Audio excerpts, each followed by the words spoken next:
Hello, everyone, and welcome to Friend Diagram. This is the podcast where two friends catch up and find common ground between their favorite media. I'm Remy. I'm Kat, and today we'll be discussing the novel Such Sharp Teeth by Rachel Harrison and the 2024 film Handling the Undead. Warning, spoilers ahead. Hi, Kat. Hi, Remy. How are you today? I'm good. How is your possible pneumonia doing? Listen, we're back to like probably 97%. Okay. I was like really not feeling myself for like an entire week. So sorry we have not had any new episodes recently to our audience because I've been an absolute mess. But I figured I would save you listening to me coughing and me having to edit out my own coughing. So, yeah, I don't know. I got really, really sick on Memorial Day weekend. And yeah, the doctors didn't know what it was. They gave me an antibiotic. They were like, give it a shot. And I was like, well, at least it worked. So I had lots of time for reading and watching new movies and things like that. So I'm all chock full of media that I can't wait to tell you guys about. That's awesome. I'm excited to hear about it, and I'm glad you're on the mend. Yes, definitely on the mend. I avoided illness over Memorial Day weekend and had an awesome visit with Corey and Cassie. Mm-hmm. I went and hung out at their house, and we did all kinds of great stuff that I never get to do here in the city. Mm-hmm. We did gardening and fishing and swimming and just a lot of outdoor stuff. We had a cookout, obviously, must have a cookout. Yeah. And looked at fireflies, and it was just the perfect weekend. That does sound perfect. Mm-hmm. Wow. Yeah, I caught a huge fish. You did catch a huge fish. Yeah, Corey was really proud. So wonderful. That was really awesome. I love that. Yeah, he was big. He was a bass, right? Mm-hmm. A smallmouth bass. Mm-hmm. Nice. Yeah. Speaking of fishing, I started a new playthrough of Stardew Valley, and I've also been catching smallmouth bass, so... That's lovely.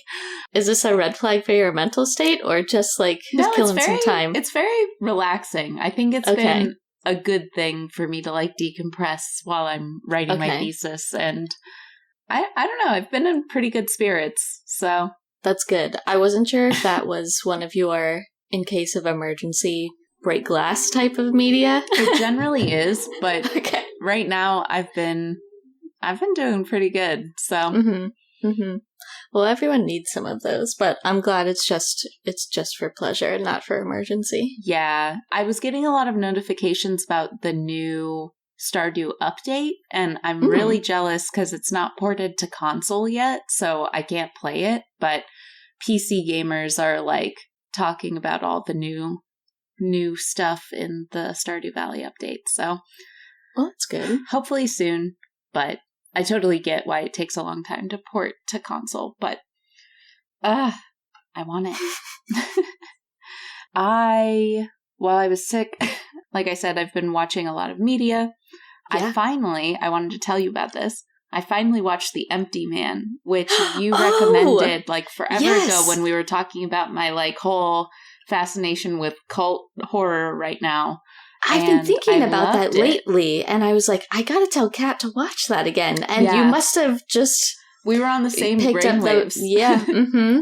I'm so pleased you watched it. Very apropos. Yes. we had a hive mind. Yeah, I loved it. I mean, I don't think it like stuck the landing, but I was like fascinated by every second of the film, and Scott and I have been just like talking about it all the time. And Scott watched too? Yeah, that's fun. I made him watch it with me, but yeah, we really enjoyed it. That was a great rec, and I'm surprised that I haven't heard more buzz about it. I think if you haven't seen it yet, it's definitely worth renting. I rented it on YouTube, and it was fantastic, so I highly recommend it. It used to be on Hulu for a while. It must have been out of cycle now. Mm-hmm. I think it was just like the timing of the release. Because it was a 2020 film, right? Exactly, yeah. It was just bad timing, I think. But yeah. There's definitely Empty Man fans out there. It reminded me of so many different horror films. Like, it was clearly very inspired by a lot of horror. It kind of reminded me of, like, Candyman, but also, what else did it remind me of? There were, like, multiple distinct films that I was like, ooh, this feels very inspired. But I loved it. I was a huge fan. And I reached out to my friend who always used to watch horror movies with me when I lived in Iowa. Our mutual friend, right? Yeah. And I was like, have you seen The Empty Man? And we had like a really great text conversation about it because she also loved it. And good. Yeah, I was like, I miss watching horror movies with you. So, yeah. That's very sweet. Yeah. I'm glad she liked it as well. Mm-hmm. The Empty Man, the Empty Man. The creepy whispering, the close-up like, whispering. I was like, how are they doing that with their mouths? I don't know how they're doing that. Our other mutual friend from Iowa, is like did the vocalization work. She could tell us what that's called, I bet. Yeah, I bet she could. Yeah. Ooh, I'm sure there's a name. I don't know if she likes horror. She doesn't strike me as somebody who would. Definitely not. No, we would have to like just show a clip. Just do a audio sample only. Yeah. No visual. The beginning was probably my favorite part where they're... Oh, really? Yeah, I really loved that. Mm-hmm. Interesting. It was so eerie, and like the imagery of the skeleton guy. I was like, ooh, that's has me shaking in my boots. With the big mitts. Yeah, I loved it. I'm so happy you recommended that to me because I don't think I would have watched it based on the description just because I wasn't sure what I was getting. Mm-hmm. Fantastic. Oh, no, I'm just so glad you remembered. Yeah. That work. That's been on my list for a while, but I haven't been really watching anything new. Well, I have some Remy's Radar recs for the month of June if you want to hear those as well. Give them to us. I broke the rules and I did 4 this month because I make the rules on Remy's Radar. So I'm allowed to have 4 if I want to. Yeah. The first one that I'm really excited for is Hitman. That is Richard Linklater's next film, starring Glenn Powell. And it's coming to Netflix this Friday, which is June 7th. And there's a limited release right now in select theaters, too. And I hear a lot of people that have seen it in theaters highly recommend it, just because it's a great crowd reaction film. Nice. And I haven't seen it yet, but I'm really looking forward to that because I think it'll be a really fun, just a fun like Friday night movie. Should be awesome. Glenn Powell's great. Richard Linklater's awesome. So I'm so happy he's been in so much stuff. His career is just taken off. Yeah, he seems like a cool dude. Tom Cruise has taken him under his wing and has mentored him in the ways of, leading actor. That's so cool. I heard a rumor that Tom Cruise has a 6-hour film that he has cut together that is like the 6-hour version of Tom Cruise's film school. And Glenn Powell got to see the Tom Cruise film school film. Wow. And I imagine what I would do to get my hands on that film. Could you imagine what's on that reel? I gotta know. I'm fascinated by that. If you hear any information about Tom Cruise's film school film, the 6-hour one, you get that to me ASAP. I gotta see it. But yeah, Hitman.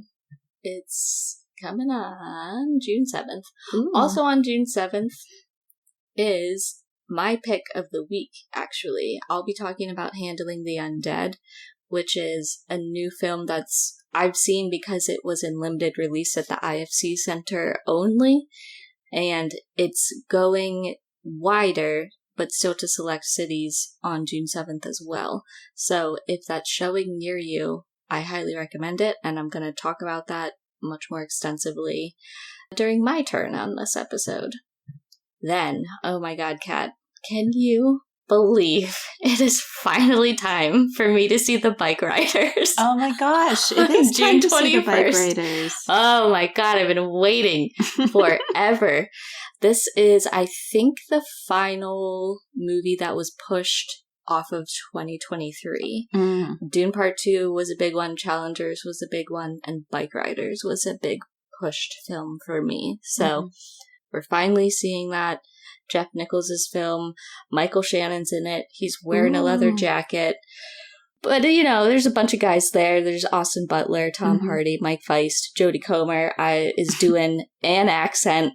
Can't wait to take that in. She's great. Yeah. And, man, I keep seeing a bunch of production stills, and it just looks like the best summer vibes of all time. I can't wait. Lots of cut off sleeves. Vests. I'm going to show up though next week and I'll have no sleeves on any of my shirts. I love that. So yeah. Please join me in a weekend with the boys watching the Bike Riders. And then also on June 21st, Kinds of Kindness comes out. Yeah. New Yorgos. Can't wait. I hear this is much more return to Yorgos's more cutting. I have heard similar. Misanthropic origins. Yeah. So I'm very interested in that. And it's also kind of a triptych in that there's like independent vignettes, chunks of story. Vignettes, yeah, like long vignettes essentially. And my guy, Jesse Plemons, won the Best Actor Award at Cannes for his role in Kinds of Kindness, which is so unsurprising exciting. Because Jesse is so talented, but it just made me more excited to see it because we love him. But there's going to be a lot of faves in that movie as well. So yeah, I'm really excited about it. It's got the best trailer of the year, I think. Great trailer. The people love the Kinds of Kindness trailer. I've been just listening to Sweet Dreams on a loop. Like, most mornings, that's all I want to listen to. Yeah. You didn't have any of the main pick that I'm going to see this weekend is The Watchers. And I'm excited. It's the movie done by M. Night Shyamalan's daughter that you gave me the heads up on. But I'm super excited about that. So I haven't been to a movie in a couple of weeks, mostly because I would be a horrible movie watcher right now because I have a cough that would empty out the theater.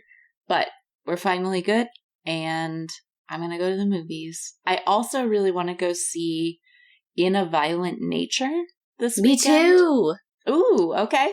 It looks very intriguing. I'm also extremely intrigued because the Rotten Tomatoes ratio is flipped from what it normally is for horror, where critics are rating it really highly, but audiences are rating it very poorly. And so I'm very intrigued to get more information on why that would be the case.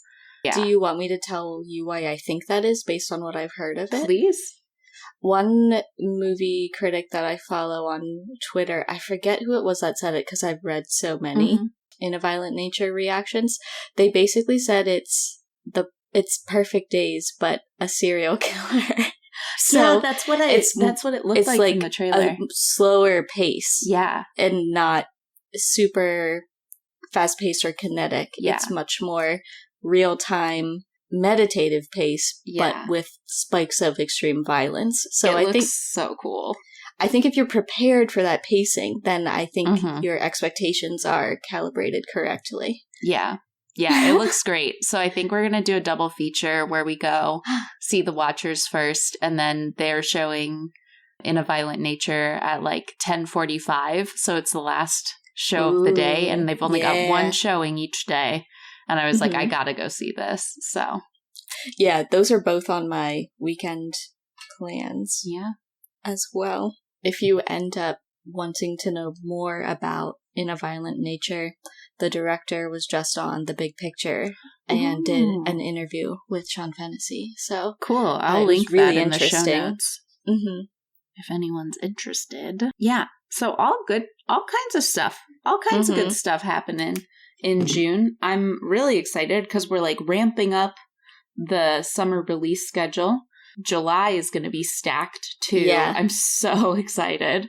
Yeah, good stuff to look forward to in August as well. Yeah. I actually, speaking of, I just upgraded my AMC membership to AMC Stubbs A-List, which is the one where you get essentially unlimited films. That's amazing. It's 3 a week, which is unlimited for my schedule. True. Yeah. So, yeah, now that the summer movie season is here, it's like, yeah, I'm going to be in the theater. That's amazing. And it's a really good deal for me in particular because it's any format. So, I'll be getting my blankets and going to the Dolby room. It lets you go to the Dolby room? Yeah. Wow. IMAX, Dolby room, it's all That's any awesome. format. Yeah, it counts. Yeah, I already started using it. I saw Furiosa in the Dolby room. Yeah. Whoa. It was such an incredible experience. Extremely highly recommend if you have the access. See Furiosa in Dolby Atmos. It was phenomenal. Yeah, that comes out this weekend too. It's a stacked month. Or, well, I guess it already that's came been out a but couple it's weekends. Out. Yeah. Because I was looking at the roster and I was like, oh gosh, I want to see that. But I want to watch the other Mad Maxes first. Not necessarily all of them, but like the most recent ones. Yeah, I would say just Fury Road is Fury Road. You need. Mm-hmm. You don't even have to, if you, and strictly speaking, because this is a prequel to Fury Road, so it's not like you're going to be confused. Yeah. But yeah, I loved it. Yeah, it looks really good. I'm excited. Sweet. Well, then we can jump in for the day. I'm going first, and I'll be discussing Rachel Harrison's 2022 novel, Such Sharp Teeth. I've talked about Rachel Harrison on the pod in the past. Mm-hmm. I love her. I love her debut novel, The Return. I've brought that up multiple times. So fantastic. You just read that, didn't you? I just read that recently and really liked it. Oh, yes. Yeah. I would totally stay in that hotel. I desperately want to stay in that hotel. It's fantastic. And then I also recently read Black Sheep, which I discussed on the pod, which is one of my favorite books of hers. The only one I have yet to read is Cackle. So that's like next on my list. Mm-hmm. But I love Rachel Harrison. I think she's a fantastic author. Her books have like a really nice momentum where everything is like the characters are just so, what's the word I'm looking for? They're relatable. I was going to say relatable or grounded. Yeah, they're very grounded. I love that term. And I also love the style of her books. It's not like outright horror. It's kind of more horror adjacent, and they kind of give like a creature feature vibe, in my opinion. And so they're very like rereadable. They're kind of cozy, even if they're like talking about deep stuff. And I think that Such Sharp Teeth is a perfect cozy vibe. I'm obsessed with it. But I also want to shout out right now that So Thirsty is available for pre-order. It's her next book, and it comes out, I believe, in September or early October. Sounds like vamps. Yes, it is vampires. And I will link the pre-order link in the show notes if you're interested in going and getting a copy. It's going to be great. So get ready. She really churns out the books too. Mm-hmm. She's book a year. A good number. Yeah. Good for you, Rachel. She's incredible. I adore her. And she's like super cool and super nice. I definitely love to shout her books, and I highly, highly recommend. They are not scary. They're not like scary in the least. So if you like just a little bit of spooky vibe, they're perfect for you. So getting into just like a basic description of Such Sharp Teeth, the book is following our main character, Rory, who moves back home from New York City for a few months to help take care of her pregnant sister, Scarlett.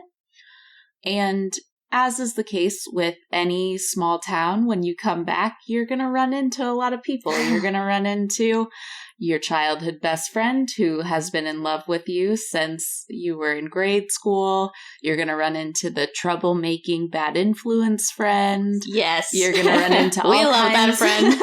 You're going to run into all kinds of acquaintances. Like, you know the drill. Like, yeah. Small towns, you're going to see everyone you know in Walmart. Which small town are we talking about? I don't know. I don't know. Or does she give the state? I don't think she gives the state.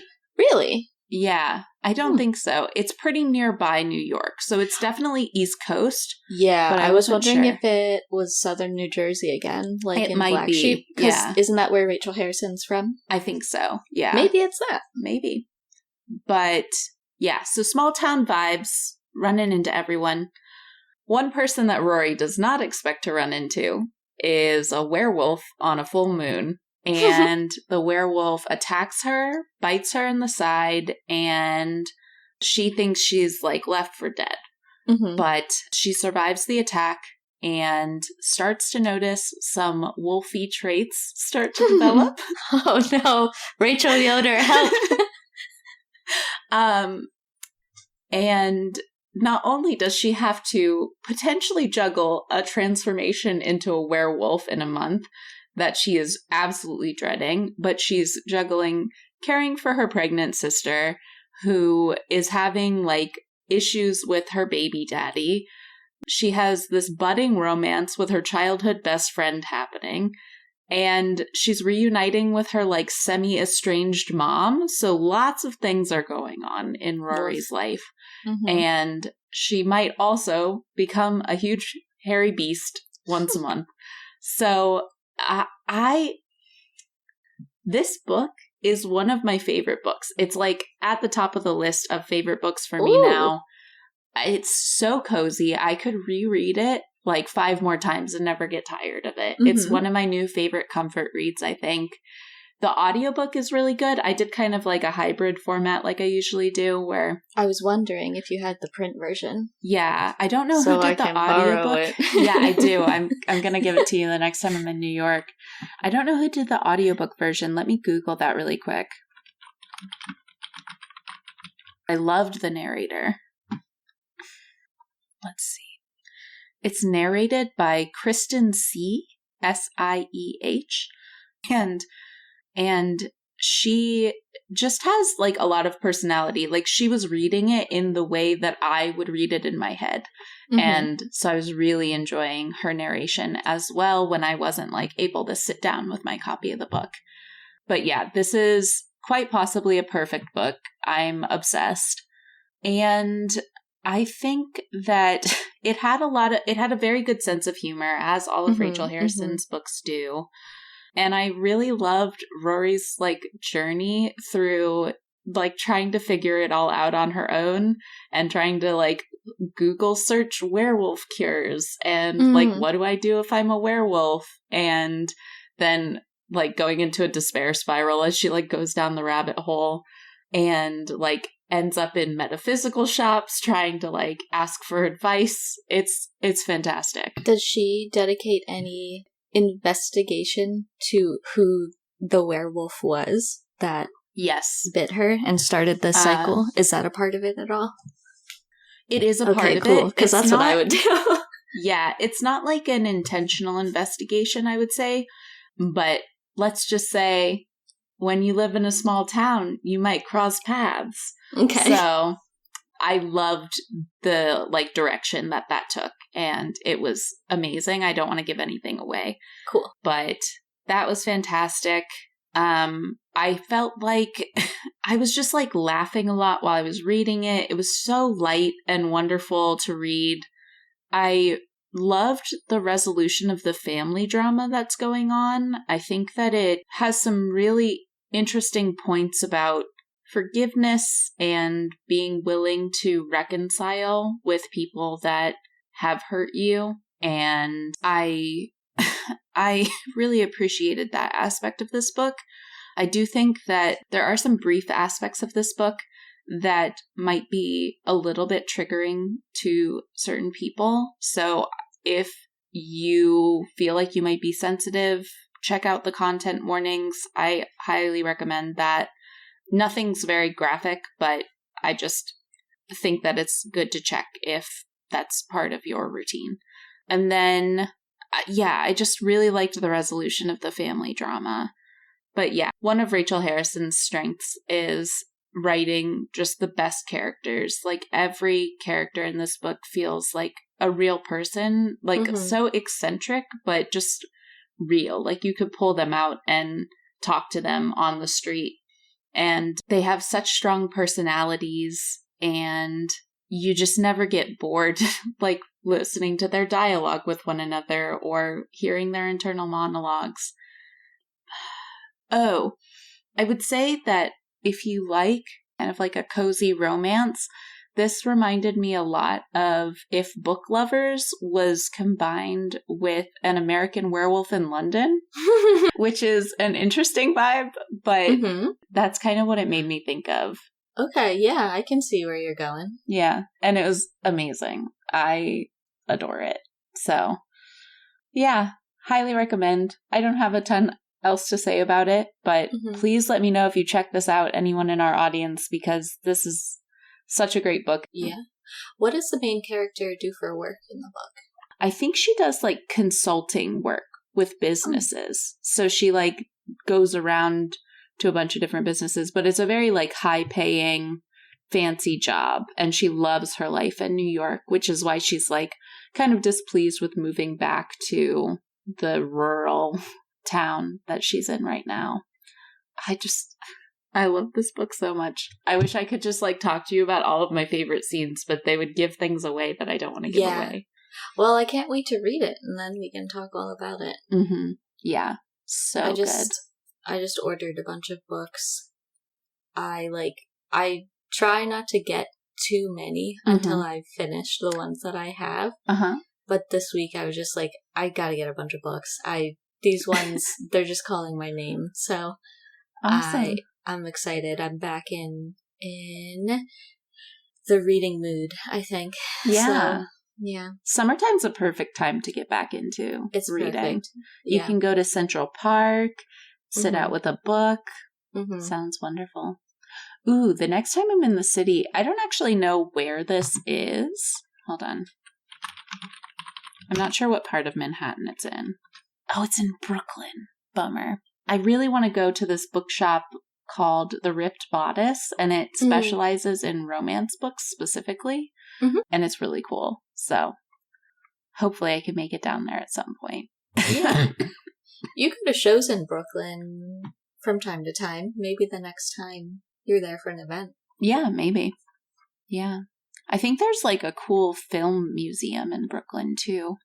That would be cool to go to.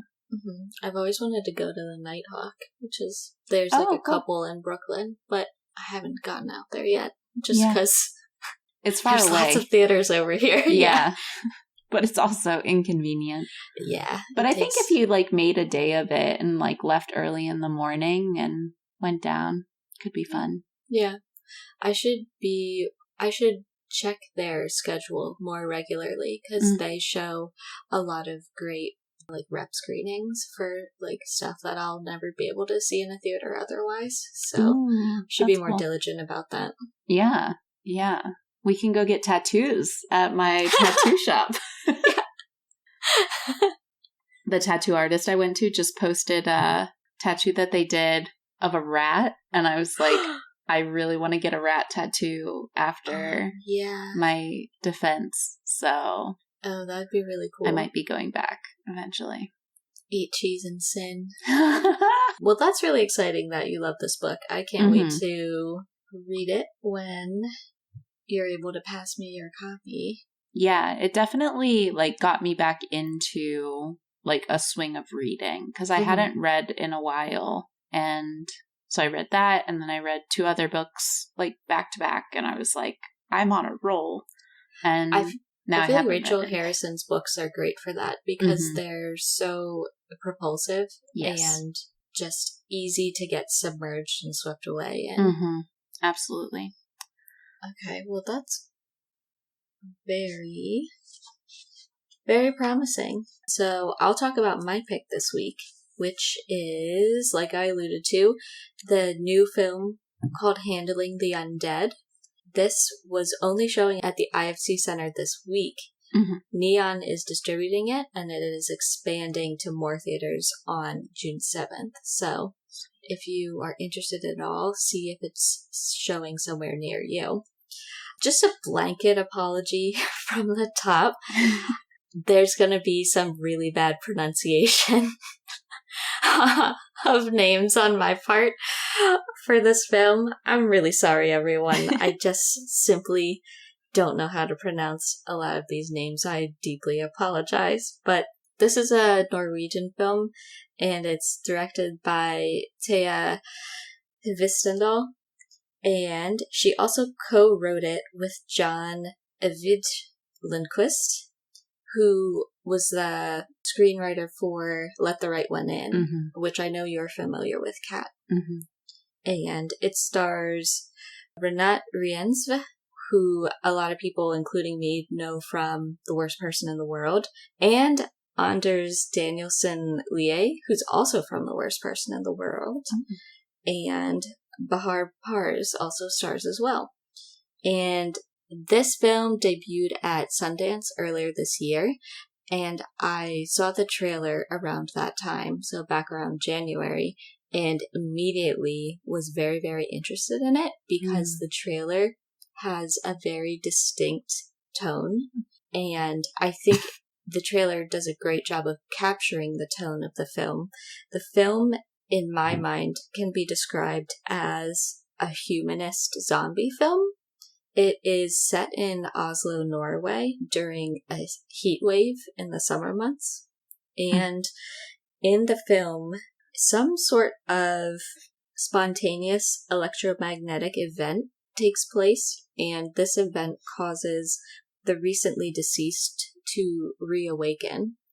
And we watch how this reawakening impacts 3 specific families that we're introduced to in the beginning of the film, because they each have experienced a recent death in the family.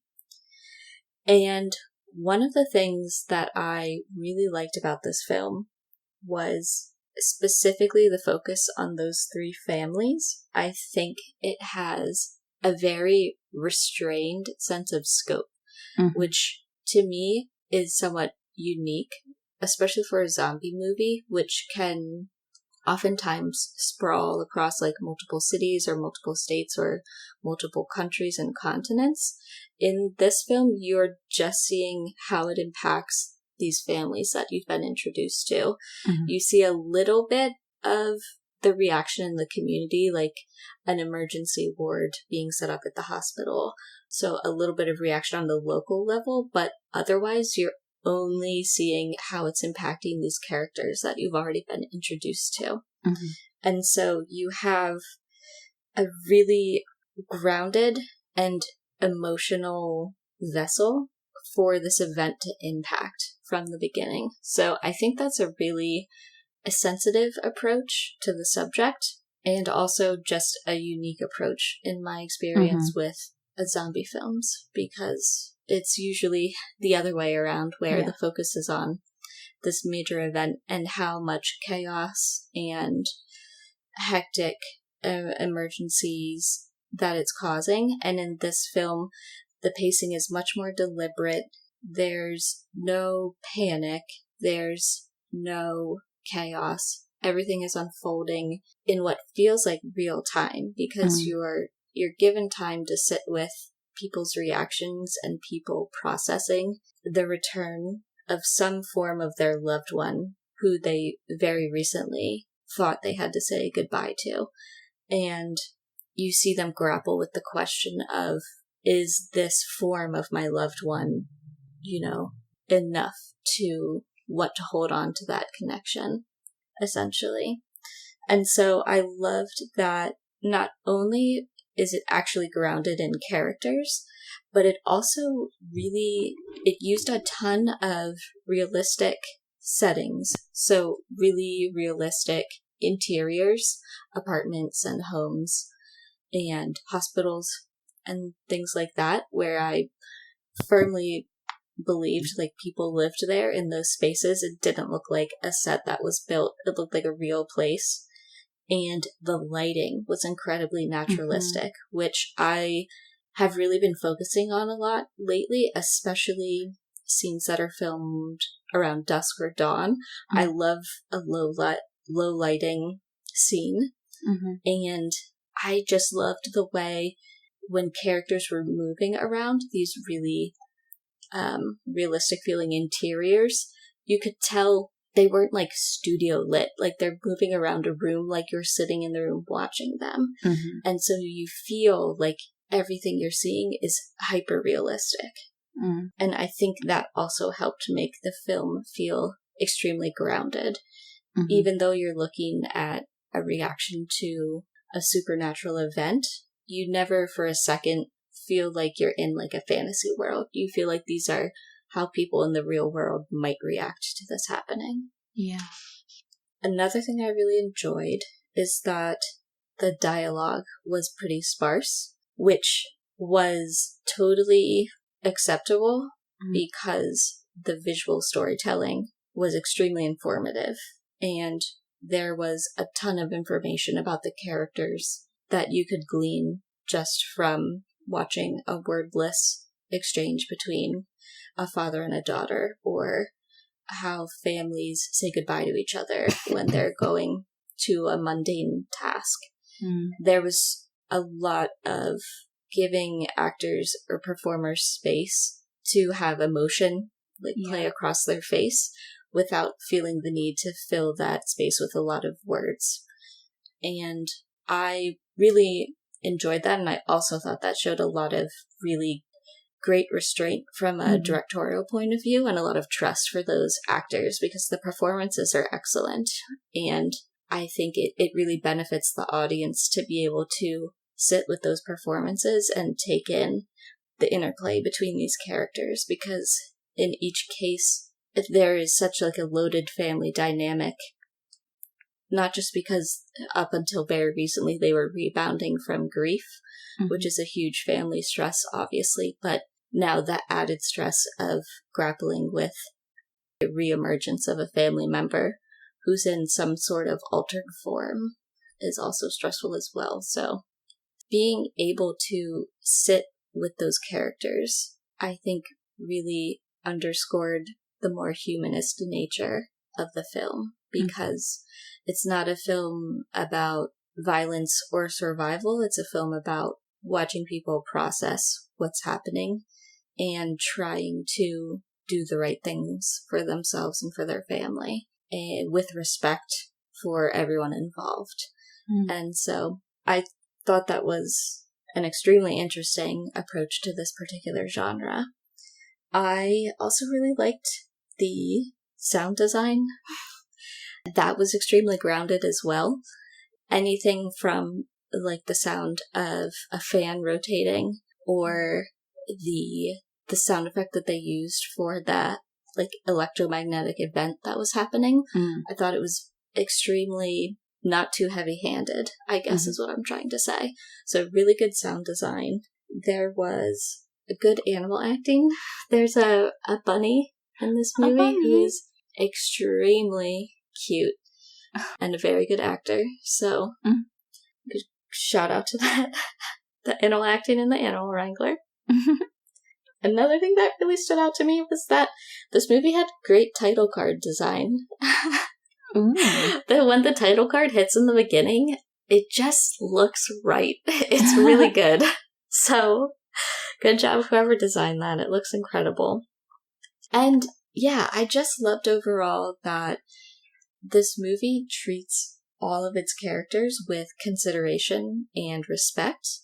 And while it is a zombie movie, it's definitely horror light. You know, it's not scary because it's so focused on what would a person realistically do in this event, where violence is not an imminent threat, but they want to regain their lost loved one in some way. And so I thought throughout, there was just incredible respect for all of the characters involved, and I really enjoyed that.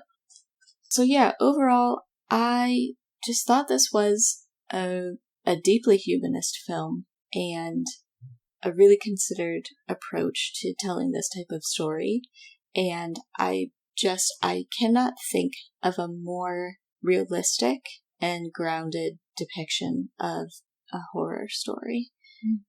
It was really convincing and really compelling, and just made me feel so much more connected to the characters for that reason, because they all seemed like such real people. And even though the situation is extraordinary, everything else was so grounded that it was extremely believable that these people were acting in each of the different ways that they were acting.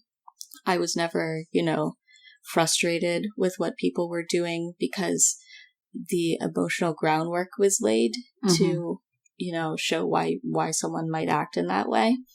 And also there was a really effective building tension throughout the film as well, because obviously when you think of zombies, you think of, their scary capacity for violence. Spooky. And so that assumption is kind of always right around the corner. And things in that realm are hinted at. And so as things are unfolding, you are kind of like, oh man, how are they going to handle that aspect of a zombie narrative? And I thought the way that was paced was really compelling, and the ultimate finale, like the final scene of the film, was excellently done, and I really enjoyed that. So definitely highly recommend checking out Handling the Undead. It's well worth your time, especially if you're interested in nuanced portrayals of the horror genre. Yeah. So when the family members come back from the dead, do they still have like elements of, like, can you tell that they're still the family member, or is it kind of just the body, Or is that a question that the film is exploring? It's a film that the question is exploring, because at first glance, it's just the body as a vessel. And I think for a while, the family members are trying to reignite that spark of personality to see if that will start reemerging again. So yeah, at first, it's more just like a body as a vessel situation. Interesting. Okay. Yeah, that was the impression I got from the trailer. But it's always hard to tell things like that, especially in such like a contemplative film too, like where it's quiet and doesn't have very much dialogue either. You're kind of like, Yeah, and I think the point of view that the director uses for what you see and what you don't see it implies like a good regard for the audience. Like, you're not seeing things that are going to be really gross or upsetting, but you see that they are implied. So you are grasping the realities of what the characters are going through without feeling put off, if that makes sense. Yeah. Ooh. I'm very intrigued. What would you double feature this with? Great question. Oh, I should have thought about that. I'm trying to think of an answer aside from let the right one in. Oh. Fair. Oh man, that's a really good question, because I found it extremely unique in many ways. Not just in the approach to the subject matter, but obviously in like the pacing and the tone as well. Let me think about that for a second. It almost reminds me of like a bit of a ghost story, like people trying to connect with loved ones after death, and they like believe they're being in contact with the spirit of somebody that they loved. I'm thinking specifically Hereditary. And oh, a that's little interesting. Bit of that. Yeah, I'm trying to think. I swear I was just what film was I processing where I thought it was about... I can't tell if I'm thinking about my thought process after watching this film, or if I saw another film recently where I had a similar thought process that was like, this reminds me of like a more humanist discussion of that episode of Black Mirror with Domhnall Gleeson, where I think Domhnall Gleeson is the one that dies, and then his loved one reconstructs his personality. Oh my god, I love that one. With all of his like social media metadata. And that's like, it's like two different ways to portray the same quandary, which is like, is having a half version of your loved one better than no version? Or is it better to just let go and actually close that chapter? I'm going to look up what that episode's called so people can go watch that if they haven't seen it already. It's called Be Right Back. So go check it out. I love that one. Yeah. Maybe I'll say that's the double feature because while the approach is completely different, I think the actual question is the same. Mm-hmm. Yeah, I'll go with that. Every time I see Domhnall Gleeson, I really want to watch About Time. Yeah. So. Every time I see him, I'm just like, I can't believe that's Brendan Gleeson's son. That's crazy. Oh, is it really? I think so. I didn't know that. Yeah.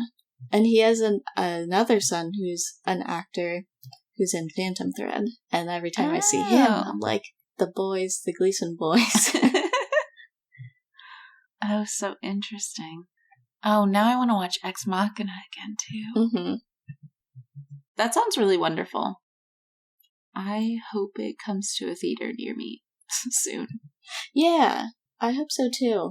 This is the second film in Neon's horror slate for the year that I was telling you I was really excited about. So the first one was Immaculate, and then I was excited for Handling the Undead, and then, as you know, we are both very excited for Long Legs next, and then Cuckoo after that in August. Yeah, that looks sick as hell. It looks so freaky. Yeah, that looks amazing. I can't wait for Long Legs. I know. Haven't rewatched the trailer recently. I think I want to have forgotten most of what the trailer was and go in kind of blind. I didn't even watch it. I was just like, I already know. I've been seated from day one when the posters came out. Yeah. And that really short teaser. Yeah. So yeah. I think that's all I've seen is the really short teaser where it didn't really give anything away. Yes. Yeah. I'm excited. I know. We only have a little over a month to wait for that as well. Yeah. Anyways, before we forget, we should do our pod's premise and do our friend diagram. I forgot.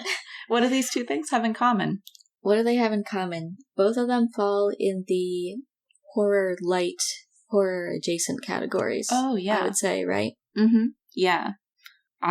They're both kind of different takes on classic monsters. So a different take on a werewolf story and a different take on a zombie story. Mm-hmm. But kind also of both updated takes. But also it's interesting that the screenwriter for this, one of the screenwriters for this, was involved in Let the Right One In, because that's kind of a different take on a vampire story. Exactly. And Rachel Harrison also kind of has a history of writing a new take on a kind of classic horror creature. Exactly. Yes. Which is cool. I'm glad that you mentioned that the screenwriter was involved in Let the Right One In. I should watch that again. I haven't seen it in such a long time. Yeah, that's an excellent parallel. Another overlap is that we both described our respective media as relatable and grounded. Mm-hmm. I think the grounded nature of Handling the Undead is one of the most surprising and I think deceptively difficult things to pull off. in a genre film. And so I think it's extremely commendable. And I think, especially when you were describing the characters in Such Sharp Teeth, grounded was a major element of that. So absolutely. I think the authors and directors of these pieces of media have a really great grasp of what makes something feel grounded to the audience. Mm-hmm. Yeah.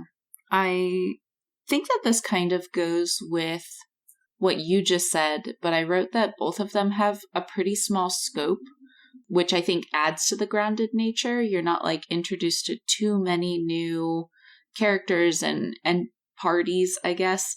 And so you're really just focusing in on the relationships between like a family and their really close family friends in Such Sharp Teeth. And then for Handling the Undead. I was going to say like dealing with the undead. And I was like, that's not it. It's just not it. Handling the Undead.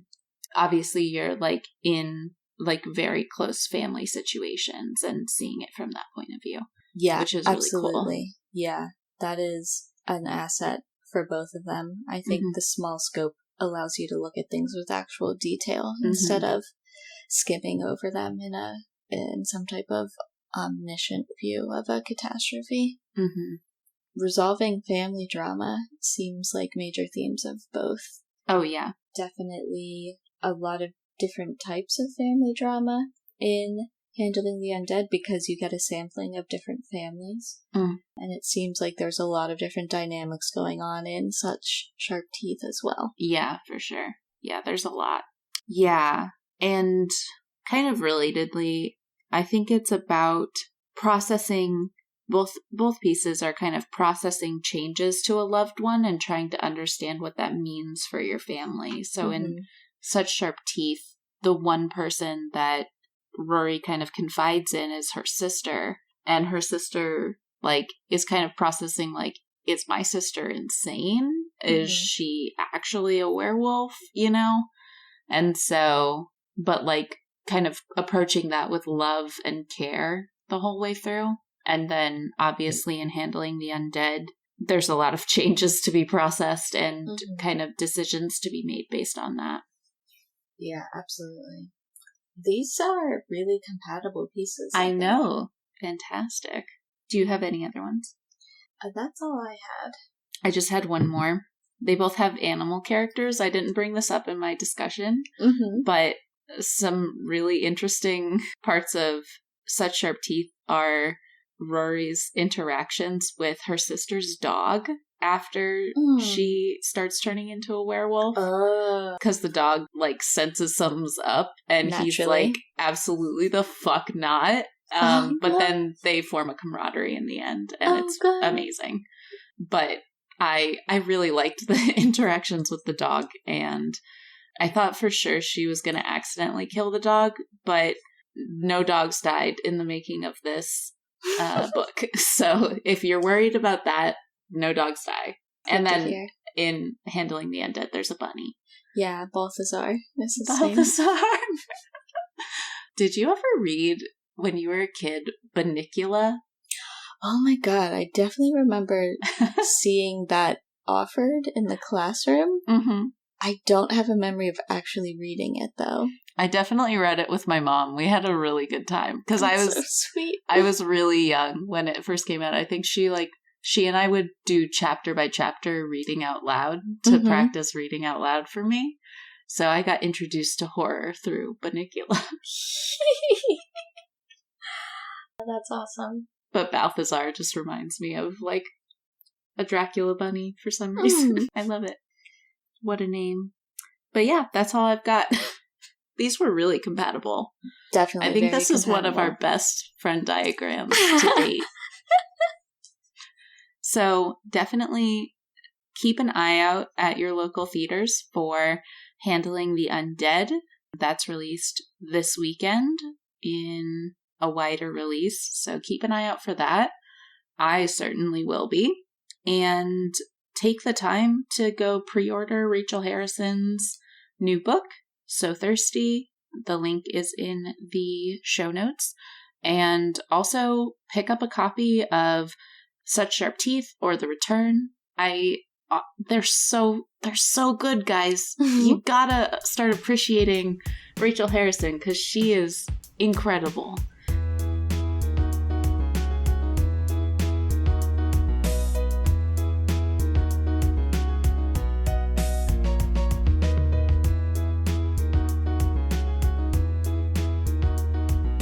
Thanks for joining us this week on Friend Diagram.